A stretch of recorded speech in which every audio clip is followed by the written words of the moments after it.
En Italia, de la mano de su colaborador y consejero Bernardo Tanucci, Carlos aprende el arte de mandar y coordinar equipos de gobierno. Después de 25 años de reinado napolitano, los caprichosos vientos de la historia van a cambiar el rumbo de la nave de Carlos VII de Nápoles y convertirle en Carlos III de España, tras la muerte sin descendencia de su hermanastro Fernando VI.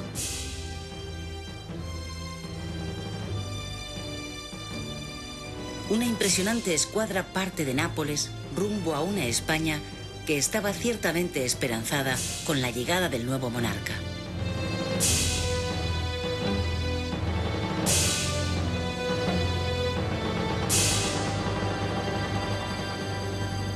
De esta manera, Carlos III pone proa a la tierra que le vio nacer para asumir la responsabilidad de la monarquía europea con mayor peso colonial. La calculada entrada de Carlos III por Cataluña hace concebir esperanzas a la antigua corona de Aragón de poder recuperar los viejos fueros anulados a principios de siglo por su padre Felipe V mediante los decretos de Nueva Planta. Sin embargo, el nuevo rey que desembarca en el puerto de Barcelona el 15 de octubre de 1759 hereda una corona cuyas líneas maestras estaban ya trazadas. Carlos mantendrá la política centralista y uniformadora de su padre.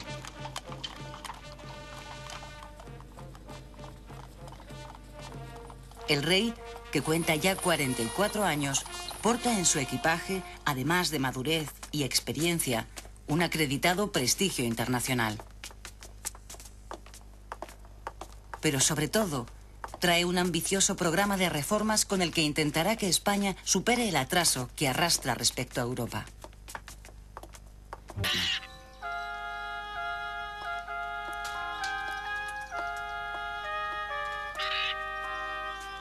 Apenas 6 años después de su entrada triunfal en Madrid, en 1766, el monarca tuvo que afrontar una de las contestaciones populares más fuertes a sus reformas y a su gobierno.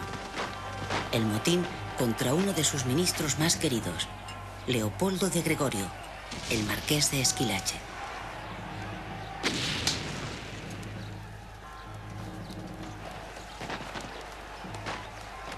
¿A qué tanta afrenta a quien solo procura su mayor felicidad?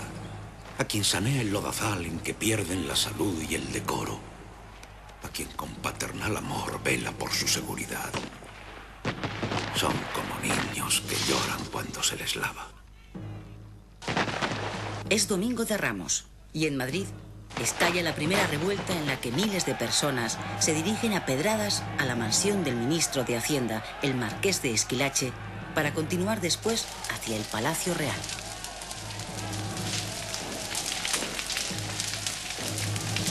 Aunque el detonante de la revuelta es un decreto del ministro en el que se ordena a los hombres recortar las clásicas capas y sombreros, en el trasfondo estaban la hambruna del pueblo, la subida generalizada de los precios, el malestar por la presencia de extranjeros en el gobierno y las permanentes intrigas de las fuerzas menos permeables a las reformas.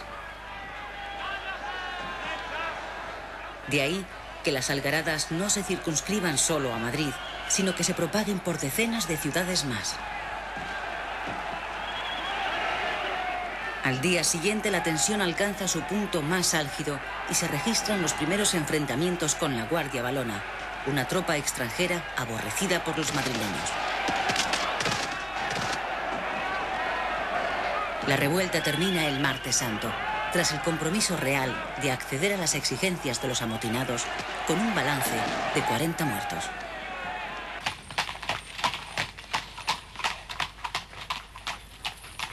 El rey, humillado y ofendido, se refugia en Aranjuez y allí permanecerá durante 8 largos meses, hasta que el Ayuntamiento de Madrid, los grandes nobles y los gremios le pidan formalmente que vuelva.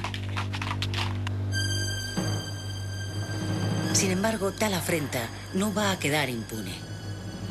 El rey ordena un proceso de investigación que esclarezca al máximo quiénes han estado detrás de la revuelta. Esta responsabilidad recae en Campomanes, una de las más relevantes figuras del gobierno de Carlos III. Las pesquisas apuntan directamente a los jesuitas como incitadores del motín. Un año después, el rey decreta la expulsión, tanto de España como de las colonias, de todos los miembros de la compañía de Ignacio de Loyola, hecho que también se había producido unos años antes en Francia y Portugal. Más de 5.000 jesuitas tienen que abandonar España y las colonias americanas con destino a Roma. Dicen que no son mis vasallos, sino de su general y del Papa. Pues allá se los mando. La medida regia no se para aquí, ya que si algo quiere dejar bien sentado Carlos III es que el poder del rey es el único en el orden temporal y que la obediencia ciega a Roma es incompatible con su sentido de la monarquía. Por eso, 6 años más tarde, y gracias a los buenos oficios de José Moñino, embajador en el Vaticano, consigue del Papa Clemente XIV la supresión de la Compañía de Jesús, hecho que le valdría a Moñino el título de Conde de Florida Blanca. Las consecuencias para la cultura y la enseñanza, que estaban prácticamente en manos de la Compañía de Jesús, van a ser nefastas. Sobre todo en América Latina, donde los jesuitas llevaban a cabo una espléndida labor.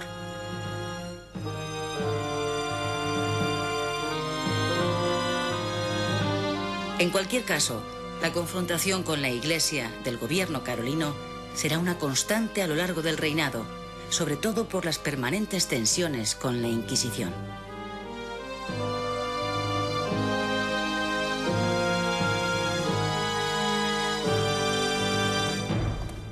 Como rey absoluto, Carlos toma las decisiones para bien de sus súbditos, pero sin contar con ellos. El soberano, desde la cúspide, ejerce como todopoderoso e incontestable. Él es el nervio de las reformas, aunque necesita técnicos dispuestos a llevarlas a cabo. Muy a mi pesar, he de hacer cambios.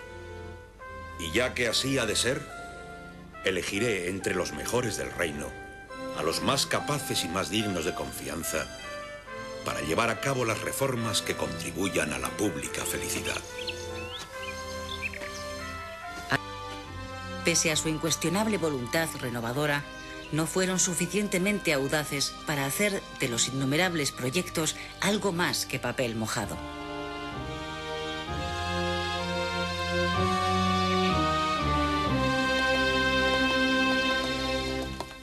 La fortaleza física del rey, habituado a una vida sana y moderada, resiste la grave enfermedad que mina lentamente su salud.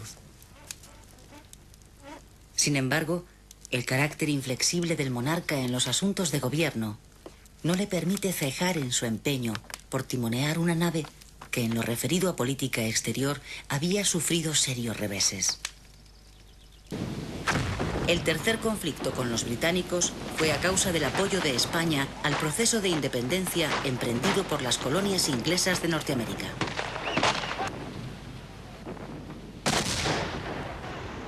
Después de 3 años de guerra, Estados Unidos se convierte en una nueva nación y España recupera Menorca, aunque no Gibraltar, cuyo asedio acaba nuevamente en fracaso en 1782.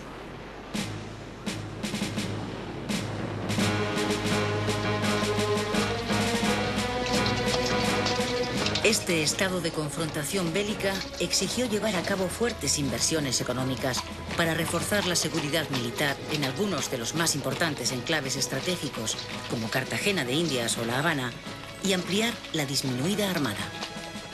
Los gastos militares llegaron a alcanzar las 2/3 partes del presupuesto nacional. Además, se elaboraron las ordenanzas militares para reorganizar los ejércitos y se crearon el himno y la bandera como reafirmación del concepto de nación española.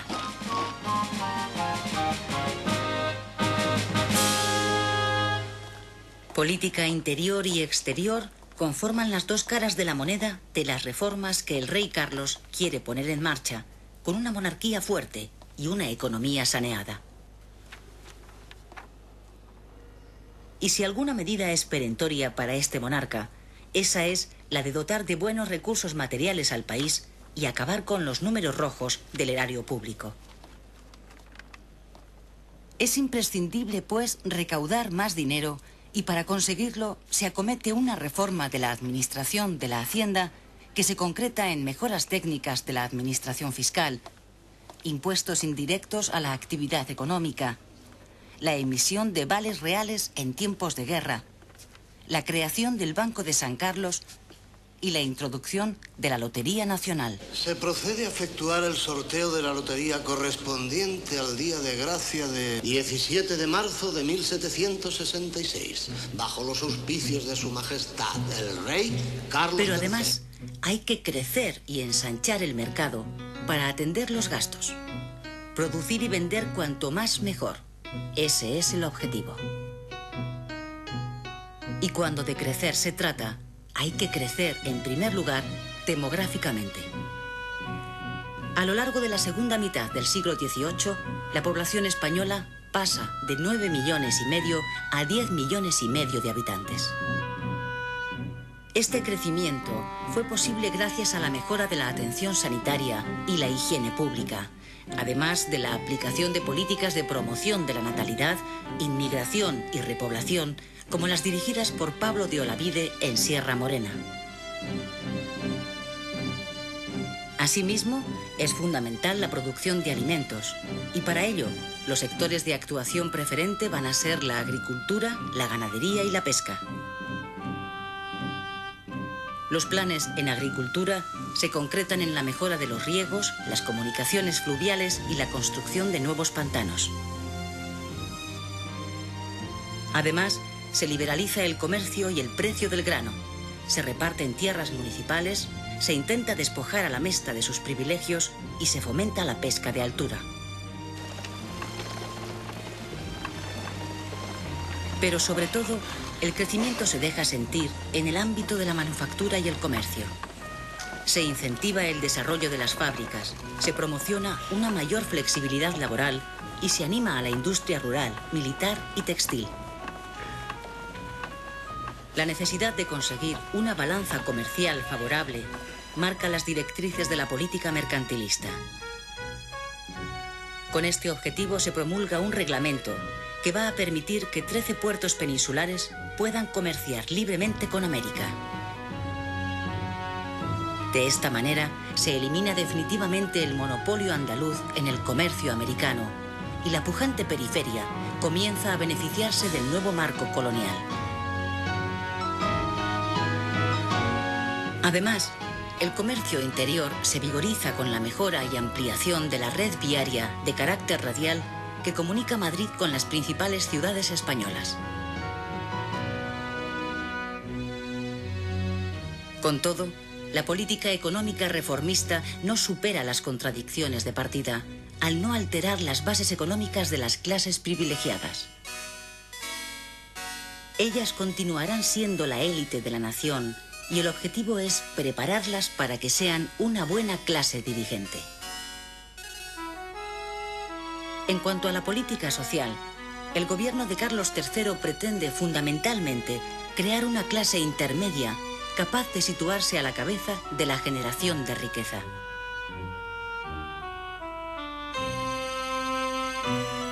A pesar de todo, en los márgenes de la sociedad y en relación con la desigualdad en la propiedad de la tierra y la riqueza, mucha gente vive en estos años en el límite de la subsistencia. Unos 100.000 pobres constituyen la sombra delatora de las contradicciones sociales del reformismo de Carlos III.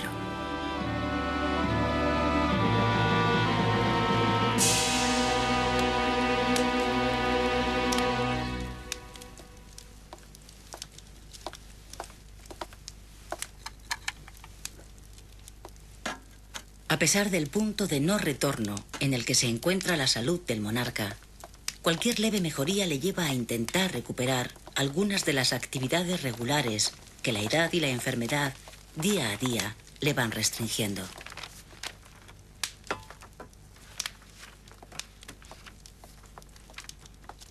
Carlos había sido siempre un hombre de costumbres fijas. Vivía la puntualidad como una obsesión, y sus actividades diarias habían estado tan meticulosa y rutinariamente ordenadas que sus colaboradores, aún en la distancia, podían adivinar por la hora y época del año dónde estaba y qué hacía el rey. Debido a la progresiva limitación de sus capacidades físicas, encuentra en la revisión de algunos de sus más queridos proyectos una forma de reconciliación con el pasado mientras agota el ya escasísimo futuro. Él, que no se había destacado por sus inquietudes intelectuales, puede ahora saborear los frutos de su decidido apoyo a las ideas de la Ilustración y a los hombres que las encarnaron. Y si alguna inquietud intelectual había compartido con los ilustrados, esa era la predilección por la botánica y el diseño de ingenios prácticos para la vida cotidiana. En cualquier caso, la indiscutible pasión del monarca había sido la caza. Esta afición, para algunos desmesurada, formaba parte ineludible de su agenda diaria. Excepto en Semana Santa, el rey cazaba casi todos los días del año. El monarca atribuía a su pasión cinegética no solo beneficios para su forma física, sino también para su salud mental. En definitiva, consideraba la caza como una manera de evitar la locura, esa especie de maldición familiar a la que tanto había temido y que tantos estragos había causado en sus predecesores. Si muchos supieran lo poco que me divierto a veces en la caza, me compadecerían más de lo que podrían envidiarme esta inocente diversión, que no es otra cosa que evitar el mal de la melancolía.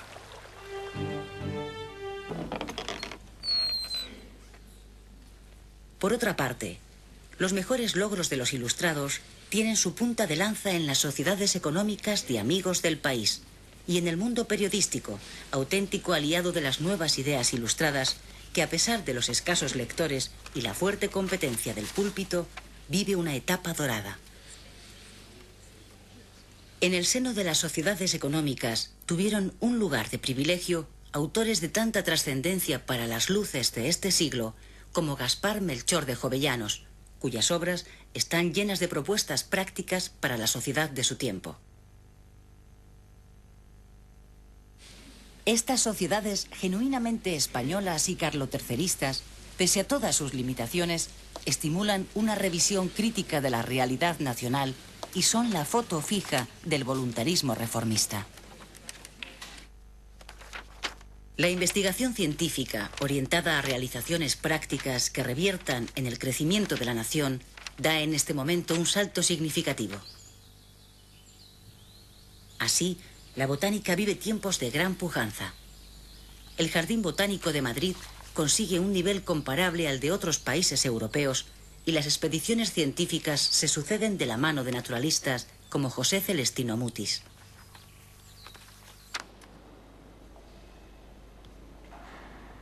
El propio rey impulsa la adquisición del célebre Gabinete de Historia Natural de París para crear un museo de estas materias en la que hoy es sede de una de las mejores pinacotecas del mundo, el Museo del Prado. Muy ligadas a los intereses comerciales y las técnicas militares están las investigaciones llevadas a cabo en el campo de la geografía, la astronomía y la náutica. Pero son las cartas. A finales del reinado, Carlos llama a la corte al más genial de los pintores del siglo, Francisco de Goya, cuya impronta pictórica refleja con su inteligente mirada el mundo que le tocó vivir.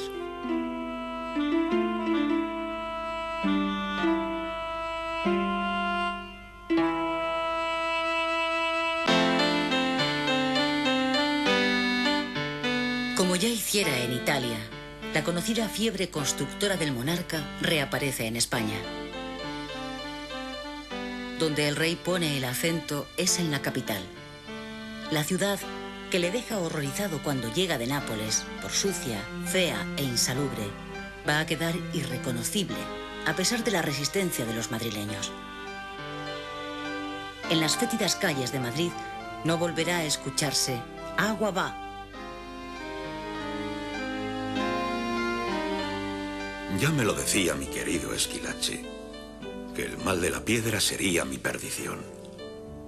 Pero ¿de qué otra manera se hace honor a la dinastía y se muestra la grandeza dentro y fuera del reino, sino con obras bellas y perdurables? La tarea recae en el arquitecto italiano Francesco Sabatini. Conducciones de agua, alumbrado público, empedrado de calles, recogida de basuras o el traslado de los cementerios fuera de las iglesias sanearon una capital que tenía mucho de cloaca y sobre la que el rey puso todo su empeño para equipararla a las demás ciudades europeas.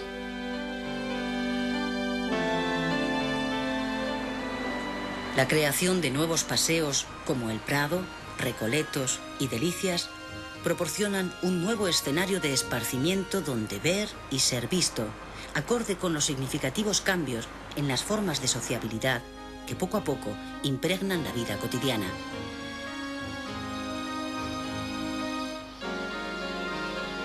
Además, numerosos monumentos y fuentes acompañan a un imponente programa decorativo que le valió al rey ser reconocido como el mejor alcalde de Madrid.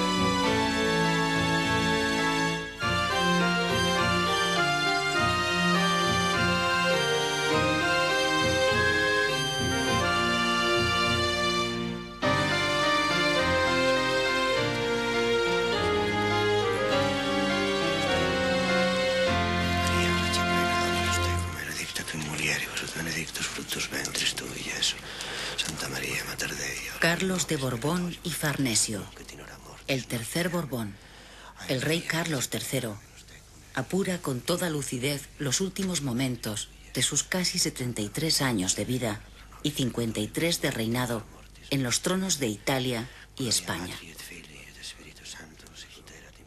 ¿Qué dejo yo para que sienta morir? Sino cuidados, penas y miseria.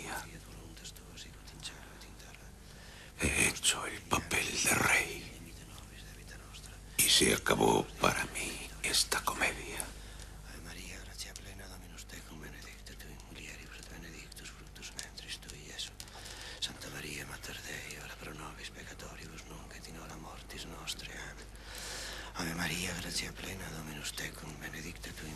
Solo la sombra de la duda sobre la capacidad de buen gobierno del heredero acelera los últimos latidos de su débil corazón, que presiente un futuro convulso.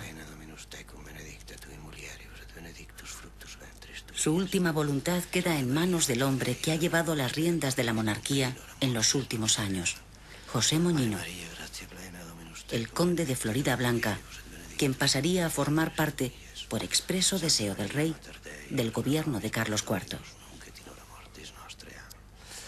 Ave Maria, gratia plena, Dominus tecum, benedicta tui mulieribus, et benedictus fructus ventris, benedicta tui mulieribus, et benedictus fructus ventris tui, Iesus. Santa Maria, Mater Dei, ora pro nobis.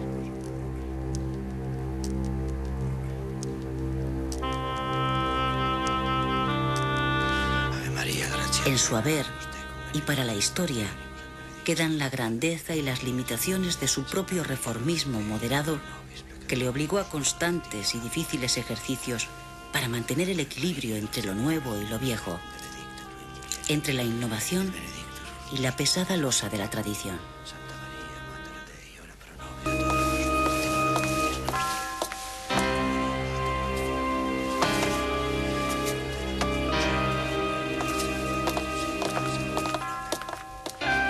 rey. Doble guardia a los príncipes, nuestros nuevos soberanos. El rey ha muerto, y con él las ambiciones de un siglo.